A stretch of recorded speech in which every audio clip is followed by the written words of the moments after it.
probably clicked on this video ready for someone to bash Tokyo Revengers. Well, let me deliver. I gotta say this though, I do like the show, it's just that there's just one big major problem that stops it from being as great as everyone says it is. If you don't like my opinions, then blame Rob from Shonen Showdown. He's the one that wanted me to make this video, and here we are. So, Rob, this is all your fault. I'm joking. Either way, warning, there are spoilers ahead, so if you are not caught up with the anime, then catch up and come back, or just don't watch this video. I would rather you catch up and come back. Either way, let's get into it.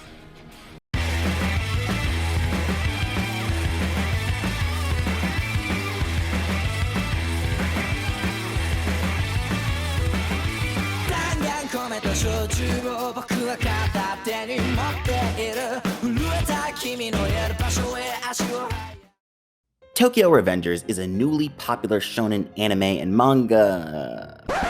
You know what the show is about, let's just get into it. So what exactly is my problem with Tokyo Revengers? Well, my issues lay within the execution and setup of the story. Outside of the original timeline premise, Tokyo Revengers either fails to set up the rest of its story beats or poorly execute plot points to move the story forward, at least in the anime. Let me explain. For a story to have natural progression, something in the prior story arc or chapters has to set up the upcoming events. Yes, Tokyo Revengers does this, but only with the time travel aspect of the story and with nothing else. For example, we were formally introduced to Baji, a big player in the current arc of the story, in episode 14.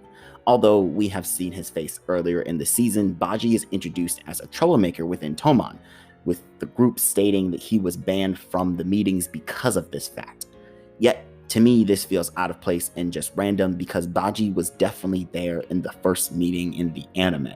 I looked in the manga and it doesn't seem like he was there, but we're talking about the anime only, so sorry manga readers. My point is, Baji is introduced as this troublemaker even within the gang, yet we don't see him making any trouble for the gang until the arc needs him to do so. This makes his whole character feel random and out of place. If we would have seen slight hints of him with the gang and how they couldn't control him and how he was making trouble for them, it would have felt more natural. But there was no setup. Another example of this, probably the biggest example of this, is Takemichi's feelings for Hina. Guys, come on now. He said he loved her in episode 1, but at the beginning of the episode, he didn't even remember she existed or what she even looked like. Takemichi did not love her, probably does not love her, even in the current episodes. He was just lonely. To be honest, I don't think he actually started having feelings for Hina until the kissing scene in the rain.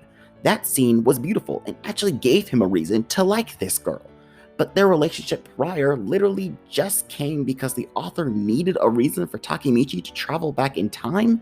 Like, again, no setup.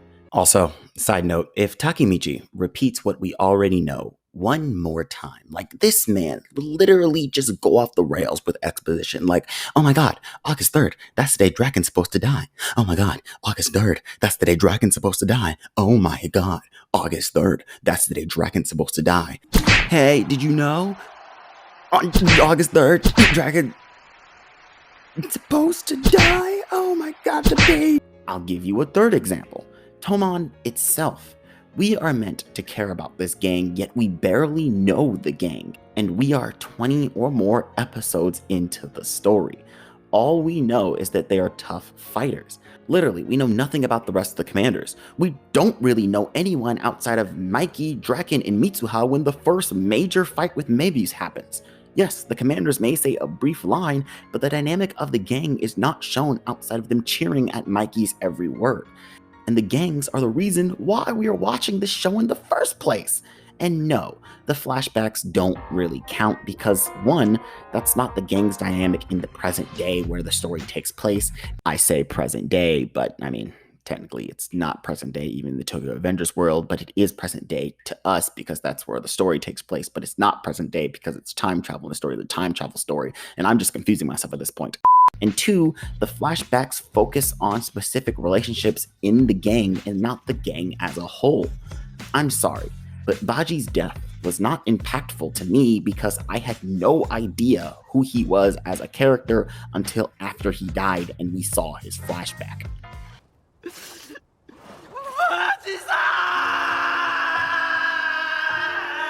Wait a minute.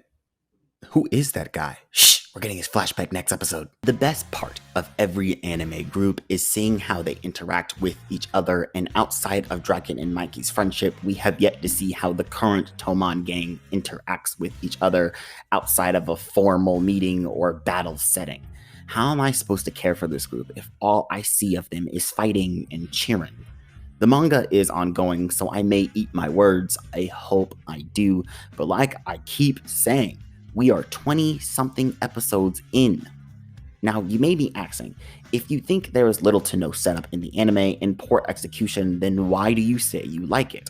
Yes, I think things happen in Tokyo Revengers without setting it up, but the things that do happen are fucking awesome. The gang wars, awesome. The uniforms, awesome. The bikes, awesome. The character relationships, awesome. These things are so awesome that they blind you to the fact that they came out of nowhere. I'm a shonen nerd, so I was bound to like the show regardless, but I don't think the show appeals to those who are looking for a little more than your typical shonen. For example, I could recommend Jujutsu Kaisen or Haikyuu to non-shonen fans because it does more than just be a shonen. Tokyo Revengers, at least in my mind, not so much. Now, if setup and execution are not really big deals for you and awesome things just happening is enough for you, then that's fine. I'm not devaluing anyone's opinion or taste. I'm just expressing my own. And for me personally, I expected more from Tokyo Revengers, and after 20 or more episodes of expecting more, like my original tweet said, I'm not feeling Tokyo Revengers anymore. But that's all for me today. I'm pretty sure I just made a whole bunch of people mad, but what can you do? I might pick up the manga because after reviewing it for this video, it seems to fix a lot of the problems I have with the anime. But what are your thoughts on the Tokyo Revengers anime? I love to hear them in the comments below, and if you like this type of content, then be sure to subscribe and follow us on Twitter to chat up anime and manga. Also, we do have a Patreon, so if you want to support the channel for just $1 a month, please consider donating. Until next time, my friends and possible enemies now, I'm RJ Lane, and this has been On the Rise.